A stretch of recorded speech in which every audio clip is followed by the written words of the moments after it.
अस्सलाम वालेकुम। कैसे हैं आप सब? उम्मीद करती हूँ कि आप सब बिल्कुल ठीक होंगे। अल्लाह ताला हम सबको अपने हिफ्ज़ व अमान में रखे, आमीन। आज मैं आपके साथ मिंट मार्गरीटा की रेसिपी शेयर करने जा रही हूँ। ये बहुत ही रिफ़्रेशिंग ड्रिंक है और जैसे कि गर्मी है और ईद आने वाली है तो आप भी इसे ज़रूर बनाइएगा।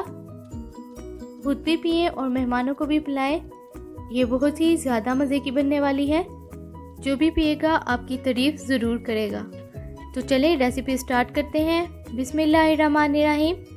इसे बनाने के लिए हमें चाहिए 1/2 कप पुदीना।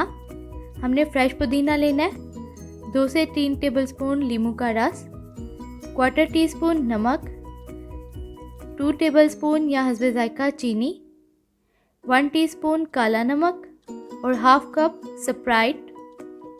अब हम इसे अच्छे से ब्लेंड कर लेंगे।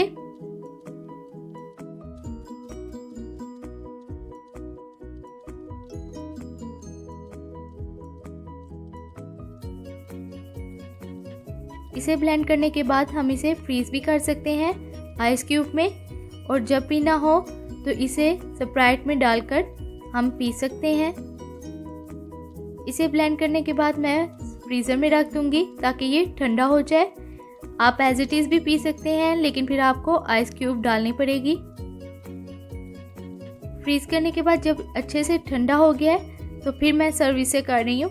अगर आप ठंडा नहीं करेंगे तो फिर आपको आइस क्यूब यूज़ करनी पड़ेगी।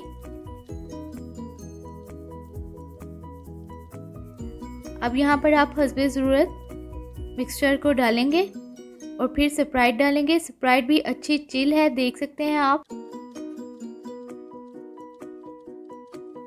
इस तरह से आप ठंडी स्प्राइट यूज़ करेंगे तो आपको आइस क्यूब डालने की ज़रूरत नहीं पड़ेगी और इसका टेस्ट भी काफ़ी अच्छा आएगा। अगर आपके पास स्प्राइट ज़्यादा ठंडी नहीं है तो आप आइस क्यूब भी यूज़ कर सकते हैं। ये ड्रिंक काफ़ी रिफ़्रेशिंग है और जैसे कि गर्मी का मौसम है तो इसे ज़रूर बनाएं। आपको ये ड्रिंक बहुत पसंद आएगी। एक दफ़ा आप ब्लेंड करके इसे आइस क्यूब में फ्रीज़ कर लेंगे तो आप जब चाहें तो इसे बना सकते हैं। उम्मीद करती हूँ कि मेरी ये रेसिपी आपको ज़रूर पसंद आई होगी। मेरी ये रेसिपी आपको पसंद आई है तो मेरे चैनल को सब्सक्राइब करें, वीडियोस को लाइक और शेयर करें। मुझे अपनी दुआ में याद रखिएगा। Thanks for watching. अल्लाह हाफिज़।